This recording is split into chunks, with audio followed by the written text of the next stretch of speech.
ये पाठ अब्राहम के जीवन पर केंद्रित है। अब्राहम बाइबल के महत्वपूर्ण पात्रों में से एक है। वे विश्वास का जीता जागता परिभाषा है। अब्राहम का परिचय बाइबल के अध्याय 11 और अध्याय 12 के शुरू में दी गई है। उस समय उनका नाम अब्राम था। अब्राम नाम का अर्थ अनेक पुत्रों का पिता। ये व्यक्ति 75 वर्ष के हैं और इनका अपना कोई पुत्र नहीं था। फिर भी उनके नाम का यह अर्थ है। यदि आप अब्राहम को किसी कुएं के नजदीक मिलते तो वे अपने परिचय में कहते, मेरा नाम अनेक पुत्रों का पिता है। यदि आप कहें तो तुम्हारे कई सारे बच्चे होंगे, वो कहते, नहीं, दरअसल मेरे कोई बच्चे नहीं हैं। लेकिन यदि तुम दुनिया के हर समुद्र तटों के रेत के दानों को गिन सको या आकाश के तारों को गिन सको तो एक दिन आप मेरे भी संतानों को गिन सकोगे। यदि उन्होंने आपसे ऐसा कहा तो आप शायद कहेंगे, ओ बूढ़े आदमी, आपका दिमाग ठिकाने में तो है। और वे कहते, परमेश्वर ने कहा, मैंने माना।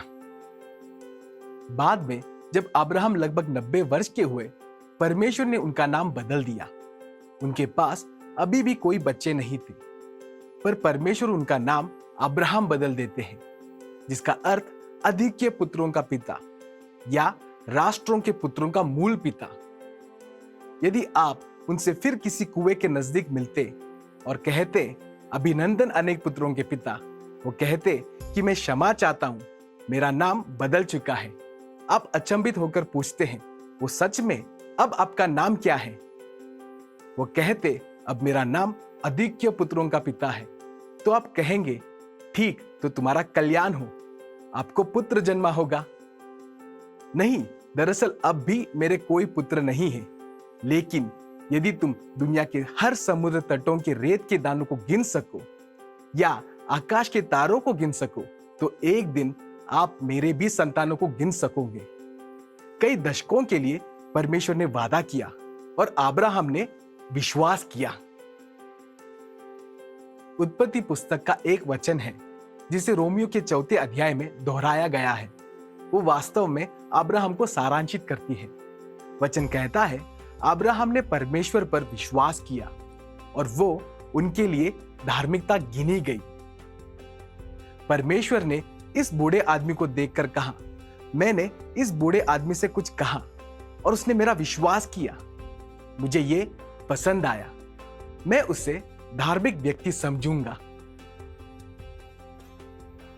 वचन में जब ऐसा बाइबल पात्र होता है तो कहानी बयान करने का 2 आयाम होते हैं। सबसे पहले आपके पास वो है जिसे आप परमेश्वर पक्ष की कहानी कहेंगे। फिर आपके पास वो है जिसे आप मानव पक्ष की कहानी कहेंगे। ये एक सिक्के के 2 पहलू जैसे हैं। यदि आपको परमेश्वर पक्ष की कहानी को देखना है तो अब्राहम को दिए गए परमेश्वर के दर्शनों पर ध्यान दें। हमेशा परमेश्वर ही मनुष्य का परमेश्वर को जानने का प्रथम कारण होता है। पौलुस रोमियो 3 में कहते हैं, कोई भी मनुष्य परमेश्वर का खोजी नहीं है, परमेश्वर ही मनुष्य को खोजते हैं। यदि ऐसा लगे कि मनुष्य परमेश्वर को खोज रहा है तो वो सिर्फ परमेश्वर जो उसे खोजते हैं उसके प्रति उत्तर दे रहा है। हमेशा परमेश्वर ही रिश्ते को शुरुआत करते हैं। तो जैसे आप अब्राहम की कहानी को देखते हैं, ये पता लगाने की कोशिश करें कि परमेश्वर उनके जीवन में कुछ निश्चित समय पर ही उनको दर्शन क्यों देते हैं। क्यों परमेश्वर ने निर्णय लिया कि उस समय में अब्राहम को एक और दर्शन या प्रकाशन की आवश्यकता है। मानव पक्ष की कहानी अब्राहम की परमेश्वर के दर्शन का प्रति उत्तर के माध्यम पर आधारित है। वो अब्राहम द्वारा बनाई वेदियों के रूप में पेश है। अब्राहम ने 4 वेदियां बनाई। ऐसे ही कल्पना कीजिए कि परमेश्वर आप तक पहुंच रहे हैं, आपसे मिलने की कोशिश कर रहे हैं और आपको अपनी ओर खींचकर आपके जीवन के प्रति उनकी योजना की ओर ले चलते हैं। क्या आप परमेश्वर की बुलाहट से परिचित हैं? क्या आप उस रीति से प्रतिक्रिया दे रहे हैं जैसे आपको प्रतिक्रिया करना चाहिए था? हालांकि घटनाओं का सही क्रम अनिश्चित है, परमेश्वर हारान में अब्राहम को प्रकट होते हैं और उनको अतीत, देश, घर, पारिवारिक मूल से दूर बुलाते हैं। वे उसे जल्द ही बताने वाले जगह की ओर बुलाते हैं। बुलावट के साथ एक वादा भी आता है कि अब्राहम का नाम महान होगा, वो आशीषित होंगे और वे दैविक संरक्षण के साथ आगे बढ़ेंगे और अंत में पूरे धरती के लिए आशीष बनेंगे। उनके पिता के देहांत के बाद अब्राहम अपने अनाथ भतीजे के साथ मोरे में कनान की ओर यात्रा करते हैं। तब परमेश्वर अब्राहम को मिलकर अधिक सटीक वादा करते हैं। उत्पत्ति 12:7 में परमेश्वर कहते हैं, तुम्हारे वंश को ये देश दूंगा। पहला वेदी प्रतिक्रिया का वेदी, क्योंकि परमेश्वर का दर्शन और वादा के प्रतिक्रिया में अब्राहम इस वेदी को बांधते हैं। उत्पत्ति 12:7 इस बात को पक्का करने यह कहती है, तब अब्राहम ने वहां यहोवा के लिए वेदी बनाई जिसने उसको दर्शन दिया। अब्राहम ने दूसरे वेदी दो स्थान एई और बेतेल के बीच बांधी। दिलचस्प बात, इब्रानी भाषा में बेतेल का अर्थ परमेश्वर का घर, जबकि एई का अर्थ ढेर या खंडहर जैसा कुछ है। तो एक तरफ परमेश्वर का घर और दूसरी तरफ खंडहर।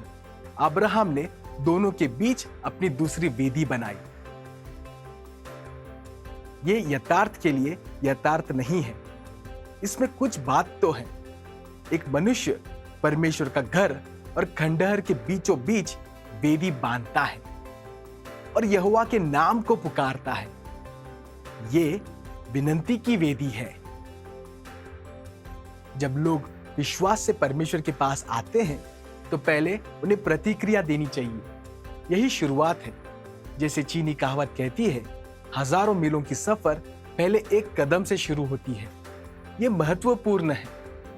आपको प्रतिक्रिया देना तो है, लेकिन वो पहला कदम हमेशा एक श्रेष्ठ कदम नहीं होता। पहला कदम आपके पूरे सफर की ताकत तय नहीं कर सकता। दरअसल अब्राहम बेतेल में समय बिताने के बाद मुश्किल में पड़ जाते हैं। वो मिस्र में जाकर अपने से शक्तिशाली और भयानक फिरौन के उलझन में पड़ जाते हैं। जब फिरौन वृद्ध साराय को अपने स्त्रीय गृह में ले जाता है, इसका सीधा असर परमेश्वर का अब्राहम से किए हुए वादों पर होता है। परमेश्वर छुड़ाकर आशीष देते हैं, लेकिन अब्राहम फिर उसी बेतेल और एई के बीच के स्थान को लौटते हैं।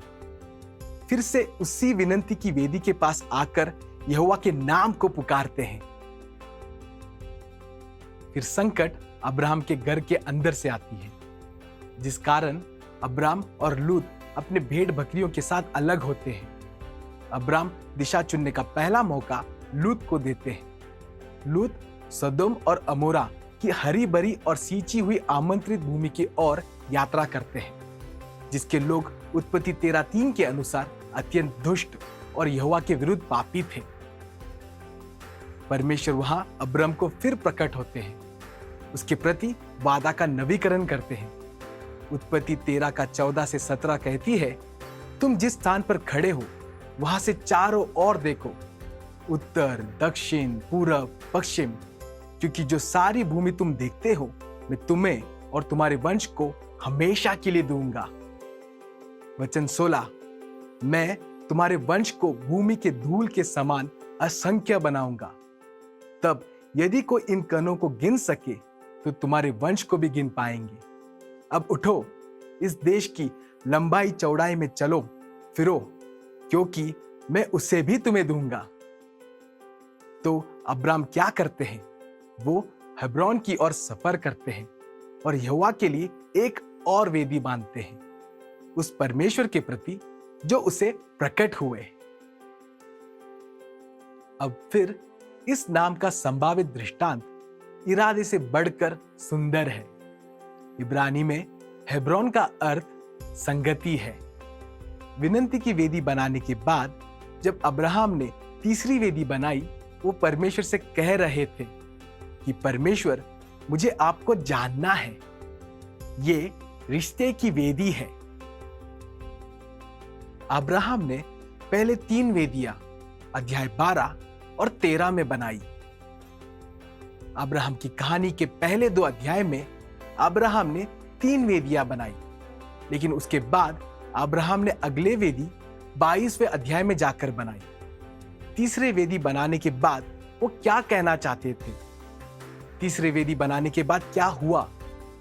तीसरा और चौथा वेदी के बीच क्या घटा? जब अब्राहम ने कहा, परमेश्वर मैं आपको जानना चाहता हूं, परमेश्वर कह रहे थे, अब्राहम यदि तुम्हें मेरे साथ रिश्ता रखना है तो मैं चाहता हूं कि तुम ये जान लो कि मैं सब कुछ हूं। जब तक तुम मुझे सब कुछ के रूप में नहीं देखते, तुमने मुझे कुछ भी नहीं देखा है। उत्पत्ति 16 में उनके पत्नी सारा के सुझाव और उस भूमि की प्रथा अनुसार अब्राहम को उनके पत्नी की मिस्री दासी के द्वारा एक पुत्र जन्मा, इश्माएल। एक उलझन परिस्थिति में पैदा हुआ व्यक्ति के अलावा किसी और बात का भी उदाहरण है, एक गतिशील प्रचार का। परमेश्वर ने अब्राहम को बच्चे वादे किए। पहले के वादों में कहीं ये जिक्र नहीं था कि साराई उन बच्चों को जन्म देगी। तो अब इस बांझ पत्नियों के सांस्कृतिक प्रावधान में अब्राहम का पहला बेटा जन्मा। लेकिन परमेश्वर का वादा चमत्कारी है, कोई जादूगर के हाथों की चाल नहीं। तो अब आखिरकार अब्राहम का अपना बेटा था या नहीं था? कभी कभार अच्छा ही सर्वश्रेष्ठ का सबसे बड़ा दुश्मन होता है।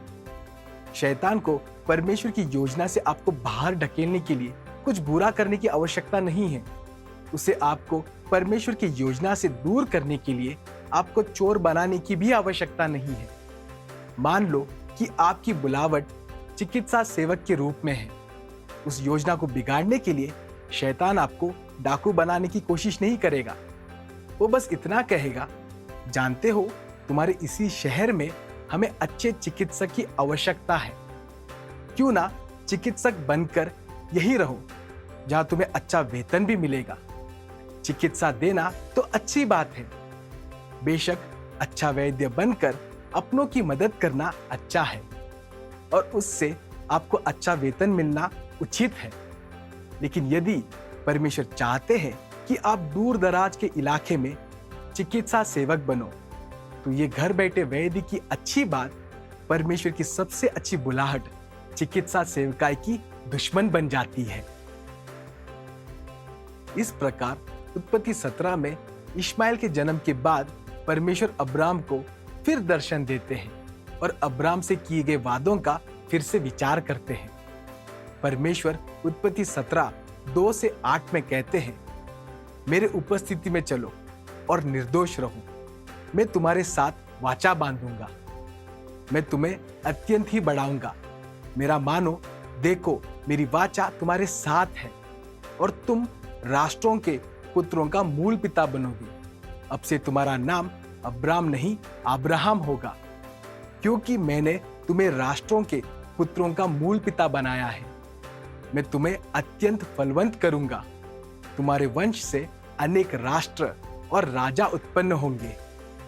मैं तुम्हारे और तुम्हारे पश्चात पीढ़ी पीढ़ी तक तुम्हारी वंश के साथ भी आशय की युग युग की वाचा बांधूंगा कि मैं तुम्हारे और तुम्हारे पश्चात वंश का भी परमेश्वर रहूंगा। और मैं तुमको और तुम्हारे पश्चात तुम्हारे वंश को सारा कानान देश जिसमें तुम परदेसी हो इस रीति से दूंगा कि वो उनकी युग युग की निज भूमि रहेगी और मैं उनका परमेश्वर रहूंगा।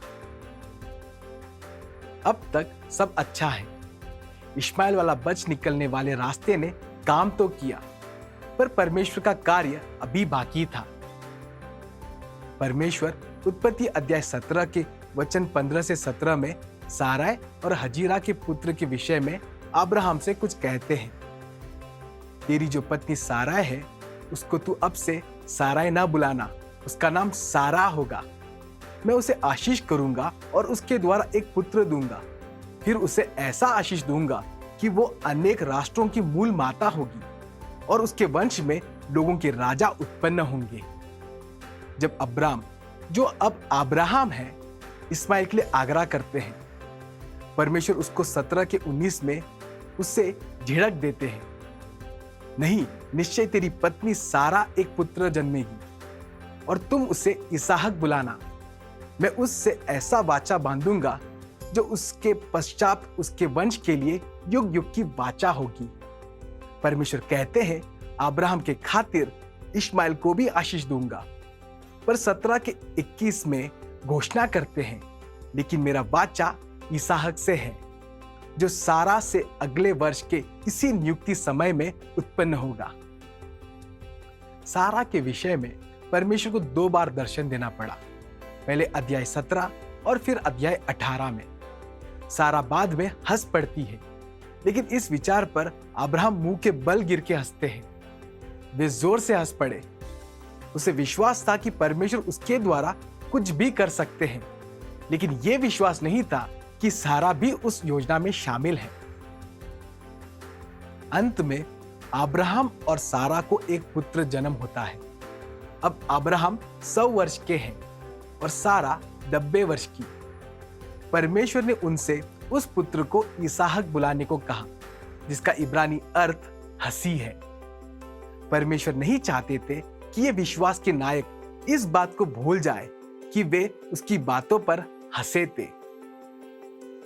थोड़ा सोचिए, सारा ने जब इसहाक को भोजन के लिए बुलाया होगा, वो कहेगी, हंसी, आओ भोजन करें। सारा जब भी इसहाक को बुलाती, उसे याद होगा कि वो परमेश्वर पर हंसी, और अब्राहम भी हंसा, जो विश्वास का नायक है। हर बार जब ये जोड़ा अपने बच्चे का नाम लेते, परमेश्वर उन्हें याद दिलाते कि तुम मुझ पर हंसे थे, और ये विश्वास के नायक है। चौथा वेदी जो अब्राहम ने बनाया वो महत्वपूर्ण है। ये वेदी मोरिया पर्वत पर बांधी। मोरिया का अर्थ परमेश्वर प्रावधान करेंगे। अब तक अब्राहम ने वेदी का स्थान चुना, उनको नाम दिया, लेकिन चौथे वेदी अलग है। परमेश्वर ने ना केवल स्थान चुना, लेकिन नाम भी दिया। क्या आप जानते हैं परमेश्वर ने बलि के रूप में उस चौथे वेदी पर क्या मांगा? इसहाक। परमेश्वर ने उस बच्चे को मांगा, वो बच्चा जो ना केवल अब्राहम और सारा के बुढ़ापे का पुत्र था, बल्कि 25 वर्ष के विश्वास की पूर्ति और इसहाक के भविष्य के बच्चे के बारे में परमेश्वर की विशिष्ट प्रतिज्ञा भी थी। परमेश्वर ने कहा, मुझे इसहाक चाहिए। तो अब्राहम इसहाक को बलि चढ़ाने मोरिया पर्वत पर जाते हैं। अब इस बात पर ना उलझे रहे कि वो मानव बलि चढ़ाने वाले थे। जिस तरह से कहानी समाप्त होती है, यह स्पष्ट है कि परमेश्वर का ऐसा इरादा नहीं था। अब्राहम ने मोरिया पर्वत में इसहाक को बलि नहीं चढ़ाया, अब्राहम ने अब्राहम की बलि चढ़ाई। चौथा वेदी समर्पण का वेदी या वास्तविकता की वेदी है, जहां उसने परमेश्वर को सब कुछ समर्पण कर दिया। वो इसहाक को बलि के रूप में चढ़ाने की योजना कर रहे थे, लेकिन अब्राहम ने इसहाक के साथ पर्वत चढ़ने से पहले अपने सेवकों से कहा, गधे के पास यहीं रुको, मैं और मेरा लड़का वहां जाकर आराधना करके वापस तुम्हारे पास लौटेंगे। अब्राहम ने संदेह नहीं किया कि वे दोनों वापस आएंगे। असल में इब्रानियों 11 कहती है, अब्राहम को विश्वास था कि परमेश्वर इसहाक को मरे में से भी जिलाएंगे। आखिर वो वादा का पुत्र था, तो उसके साथ क्या बुरा होगा? अब्राहम का उतना विश्वास था। जैसा हम जानते हैं, अब्राहम को अपने बेटे की बलि नहीं चढ़ानी पड़ी। उन्होंने एक मेंढा को बलि चढ़ाया जो झाड़ी में फंसा पाया। यह परमेश्वर से प्रदान था। उसने उस स्थान का नाम यहोवा यीरे रखा। इसका इब्रानी अर्थ साबित या प्रदान होगा है। दोबारा दृष्टांत इतना सुंदर है कि इसका ये इरादा जरूर होना है। वो ये कहते हैं कि जब आप परमेश्वर को पर्वत और बलि का नाम देने देते हैं, उसी समय आप परमेश्वर को साबित करते हैं और परमेश्वर आपको साबित करते हैं। आप विश्वास को कब और कहां साबित करते हैं? पूर्ण समर्पण के शिखर पर। वहीं पर आप परमेश्वर में अपना विश्वास साबित करते हैं। परमेश्वर विश्वास के पुरुष या स्त्री को कैसे साबित करते हैं? उन्हें पूर्ण समर्पण में लाकर। बाइबल का ये संदेश 2 शब्दों में संक्षेप किया जा सकता है। पहले, परमेश्वर। अब ये आसान तो नहीं है, पर ज्यादा पेचीदा भी नहीं।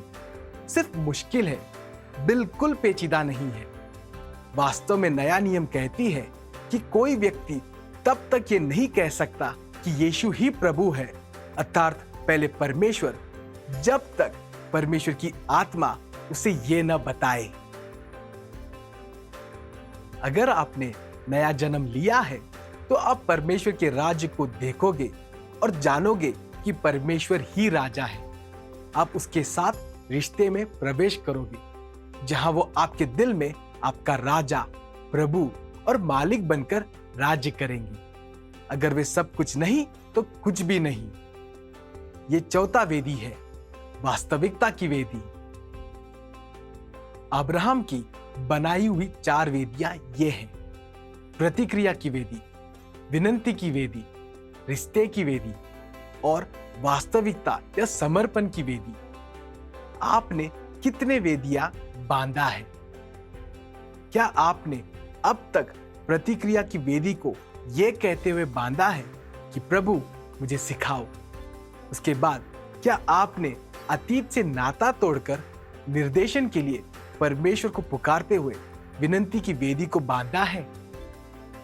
क्या आपने रिश्ते की वेदी को यह कहते हुए बांधा है कि प्रभु मैं आपको सत्य में जानना चाहता हूं? और सबसे बढ़कर क्या आपने परमेश्वर को आपका सब कुछ, अपना सब बनाते हुए समर्पण की वास्तविकता की वेदी बांधा है? इस पाठ में जुड़ने के लिए धन्यवाद। परमेश्वर आपको प्रति उत्तर देने, पश्चाताप करने, रिश्ते में बने रहने और समर्पण करने सिखाते जाए। आमीन।